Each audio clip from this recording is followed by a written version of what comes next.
Halo teman-teman, selamat datang kembali di channel horor Mata Gaib. Tempatnya cerita-cerita misteri, mitos, dan kisah nyata yang bikin bulu kuduk berdiri. Malam ini, aku bakal bawain kisah horor nyata dari para driver ojol di Malang. Mulai dari uang yang tiba-tiba berubah jadi daun, jalan angker yang bikin orang nyasar ke alam lain, sampai sosok kakek misterius bersepeda ontel yang muncul di tengah malam. 3 pengalaman nyata yang sampai sekarang masih jadi tanda tanya besar. Apakah itu halusinasi atau benar-benar gangguan dari makhluk tak kasat mata?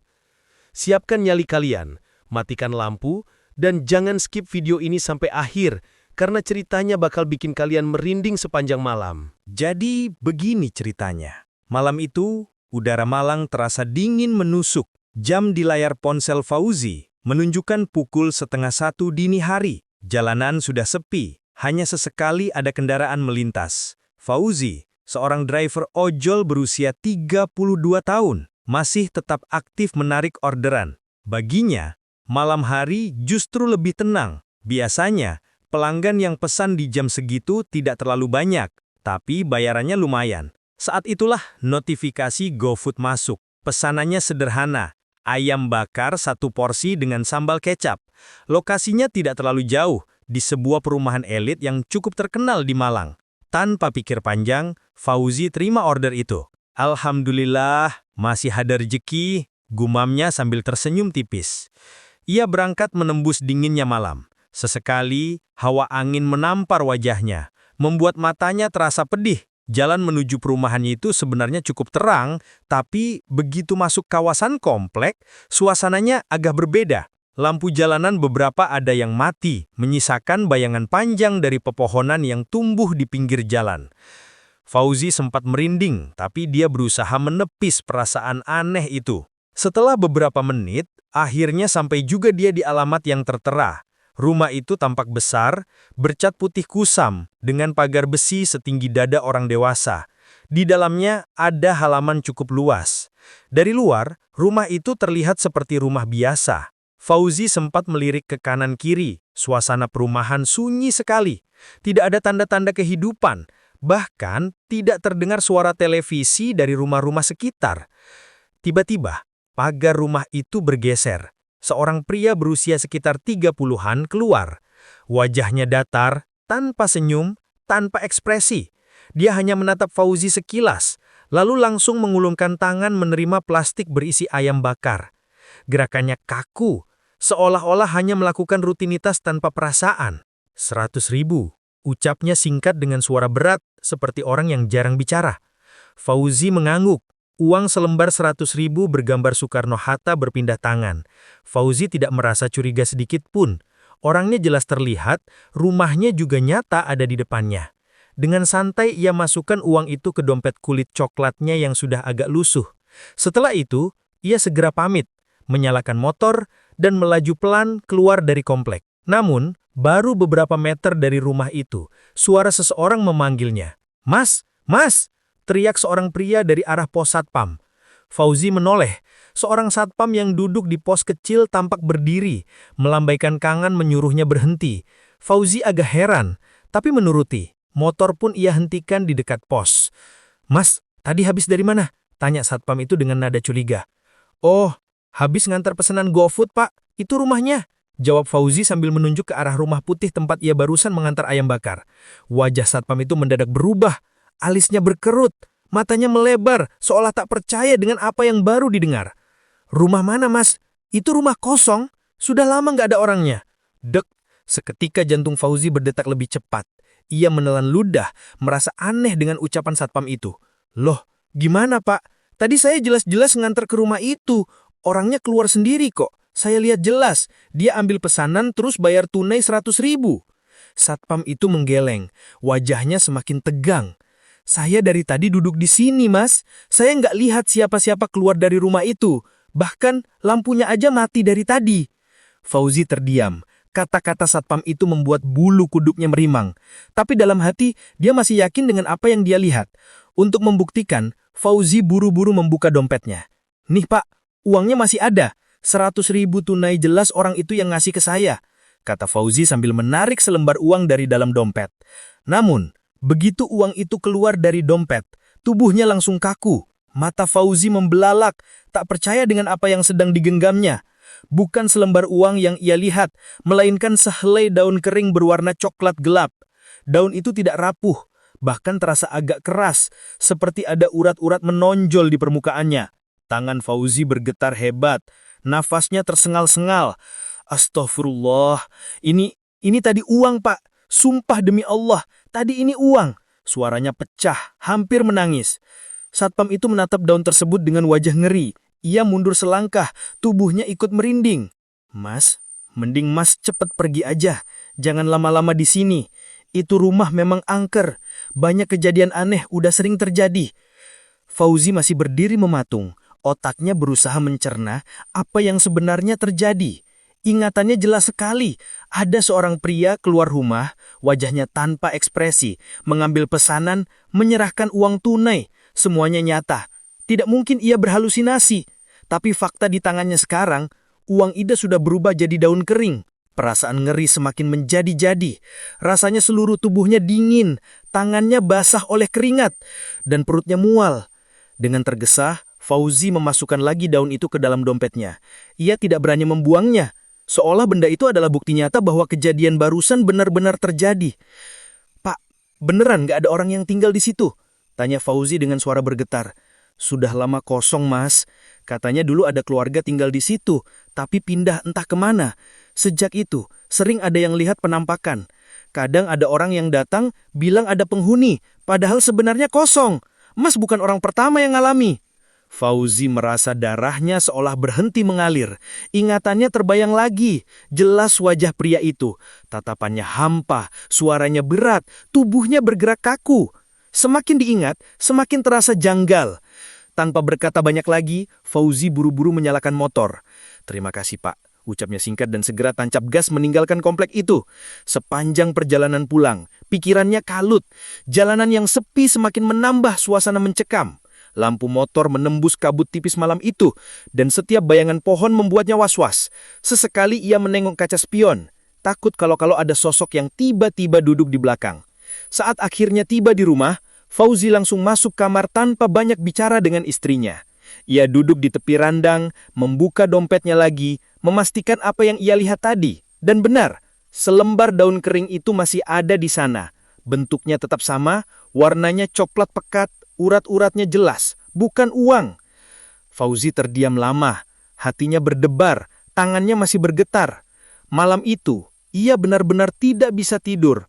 Ia hanya duduk memandangi daun itu sambil terus bertanya-tanya, siapa sebenarnya pria yang ia temui tadi? Apakah dia manusia? Ataukah sesuatu yang lain yang sengaja mempermainkannya? Sampai sekarang, Fauzi masih menyimpan daun itu di dalam dompetnya. Katanya, sebagai pengingat bahwa kejadian tersebut nyata. Setiap kali ia melihatnya, bulu kuduknya pasti merimeng lagi, seakan mengingatkan bahwa malam itu ia pernah berhadapan langsung dengan sesuatu yang tidak seharusnya ia lihat. Cerita kedua. Malam itu angin terasa lebih dingin dari biasanya.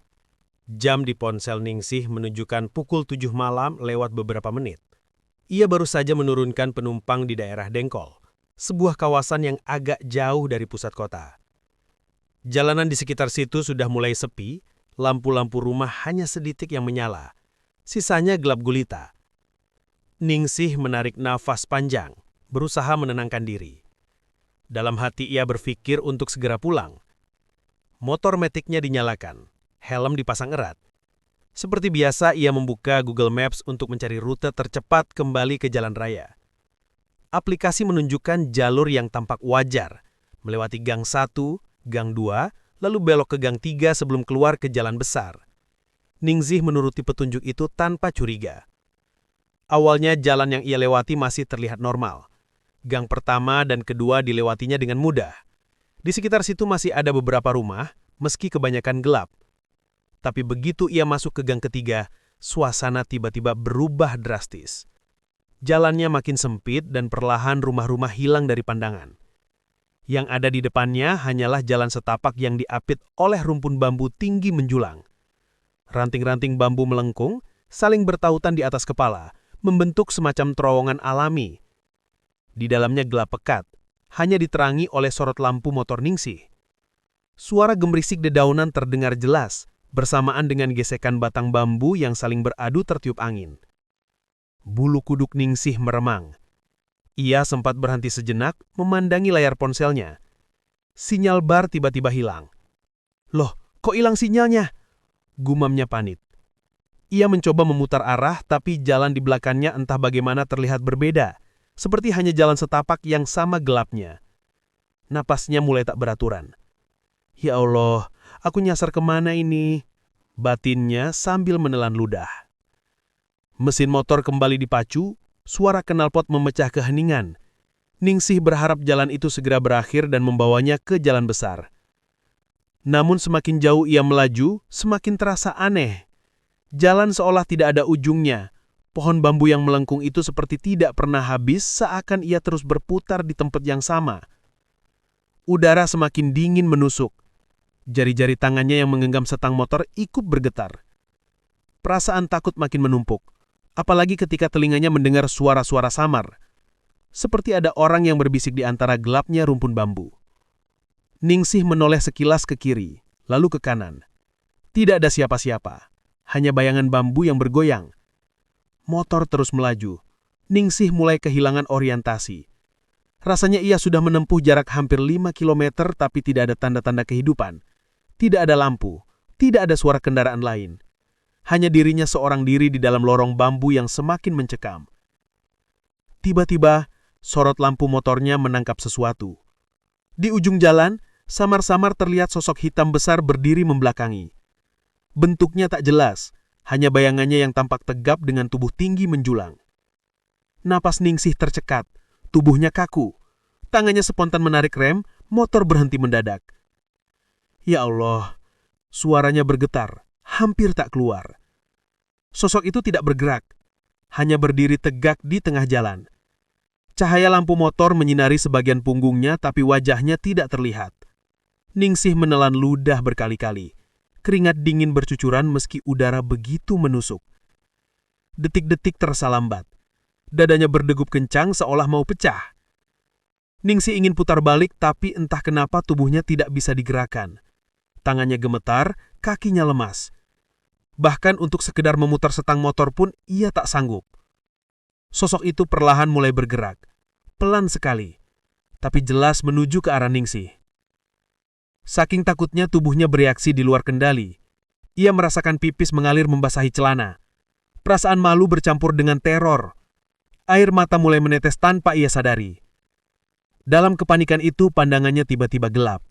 Tubuhnya ambruk dan kesadaran hilang begitu saja. Ketika Ningsih membuka mata lagi, ia mendengar banyak suara orang. Samar-samar ada cahaya lampu kuning remang-remang.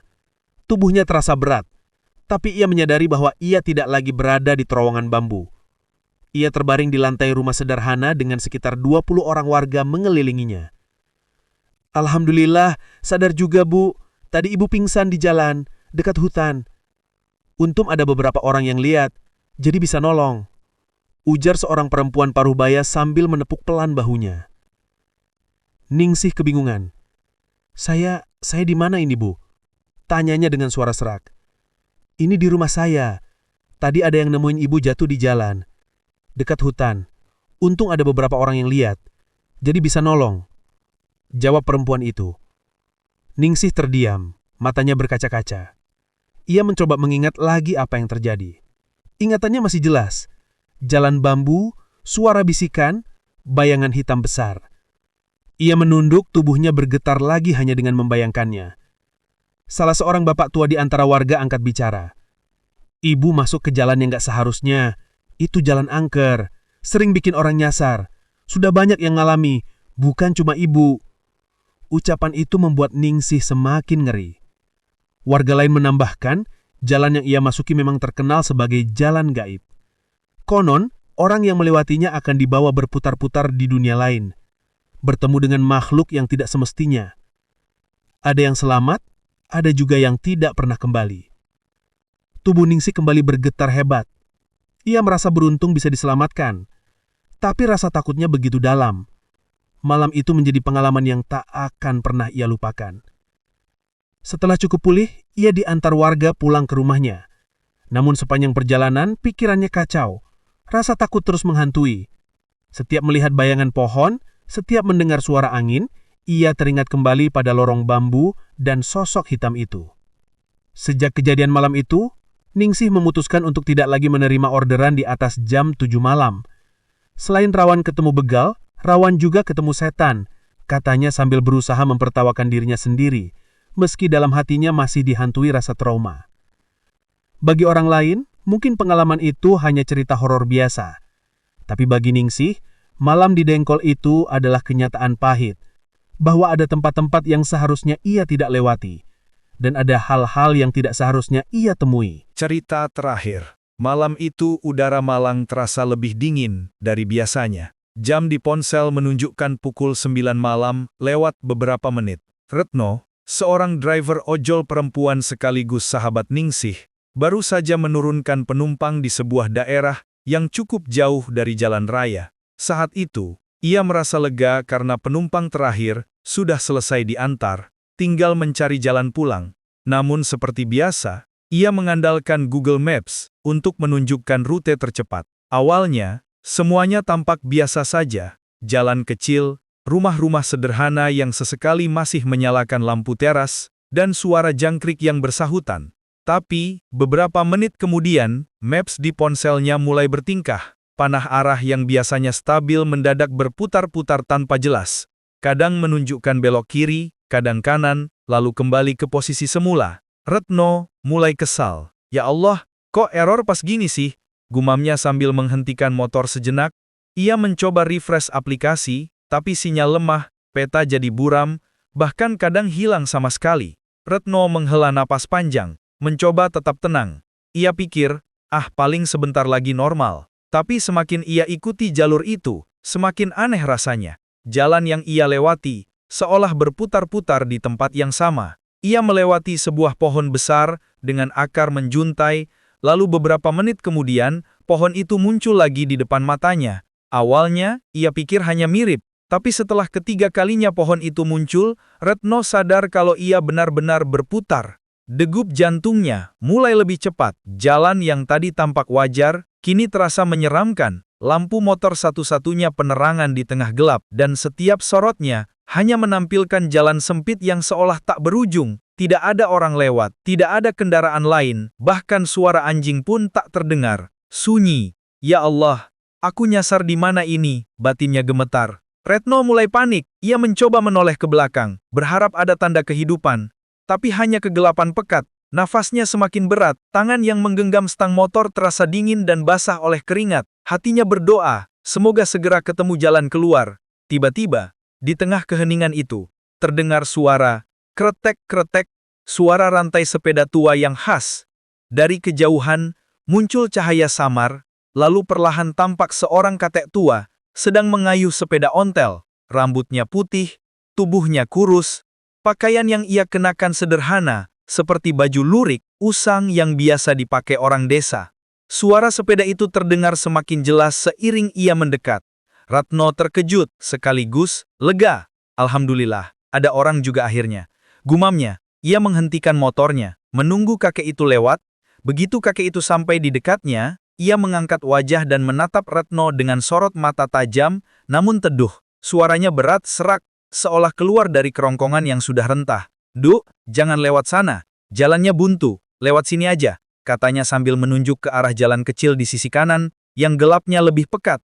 Retno agak ragu, tapi melihat sikap si kakek yang tenang, ia memilih percaya. Dengan sopan ia mengangguk. "Matur nuwun meh," ucapnya lirih. Ia pun menyalakan motor lagi, hendak melanjutkan perjalanan ke arah yang ditunjukkan kakek. Namun, sebelum benar-benar pergi, ia menoleh ke belakang untuk mengucapkan terima kasih sekali lagi. Dan saat itulah, darahnya seakan berhenti mengalir. Kakek itu sudah tidak ada. Tidak ada suara sepeda, tidak ada bayangan, seolah-olah lenyap ditelan kegelapan malam.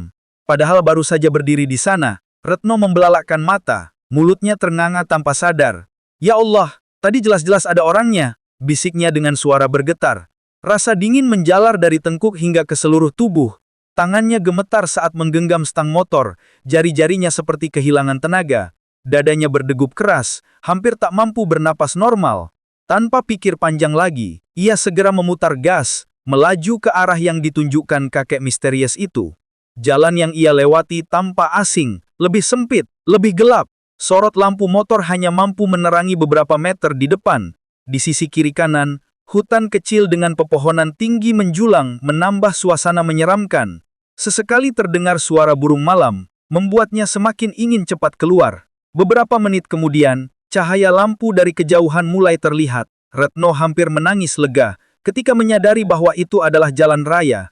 Suara kendaraan samar terdengar, tanda ia sudah kembali ke jalur yang benar. Begitu sampai di jalan besar, ia langsung menghentikan motor sejenak, menarik napas panjang sambil berusaha menenangkan diri. Tapi perasaan aneh itu tidak hilang. Bayangan wajah kakek tadi terus terbayang di kepalanya, tatapan matanya, suaranya yang berat, dan kenyataan bahwa ia bisa hilang begitu saja tanpa jejak. Retno sadar, kakek itu bukan manusia biasa. Malam itu, Retno memutuskan untuk langsung pulang tanpa menerima orderan lagi. Sesampainya di rumah, ia masih gemetar. Bahkan ketika mencoba tidur, ia selalu terbangun dengan keringat dingin. Suara rantai sepeda yang berderit seakan masih terdengar di telinganya. Keesokan harinya, ia menceritakan pengalaman itu pada Ningsih. Sahabatnya hanya mengangguk pelan. Wajahnya serius. "Aku pernah dengar, daerah situ memang angker, No. Katanya ada penunggu yang kadang muncul dalam wujud orang tua. Mungkin itu yang kamu temui." Retno terdiam. Bulu kuduknya kembali berdiri. Ia tidak tahu apakah harus bersyukur atau takut, karena kalau bukan karena kakek misterius itu, mungkin ia tidak akan pernah bisa menemukan jalan keluar malam itu. Sejak kejadian itu, Retno berjanji pada dirinya sendiri untuk tidak lagi menarik orderan terlalu malam. Trauma masih melekat. Setiap kali melewati jalan sepi, ia selalu merasa ada suara rantai sepeda yang mengikutinya, meskipun ketika ia menoleh, jalan di belakangnya kosong. Dan sampai sekarang, Retno masih yakin bahwa kakek itu bukan manusia biasa. Ia yang entah membantu atau sekedar memperlihatkan dirinya agar Retno tahu bahwa dunia ini tidak hanya dihuni manusia saja.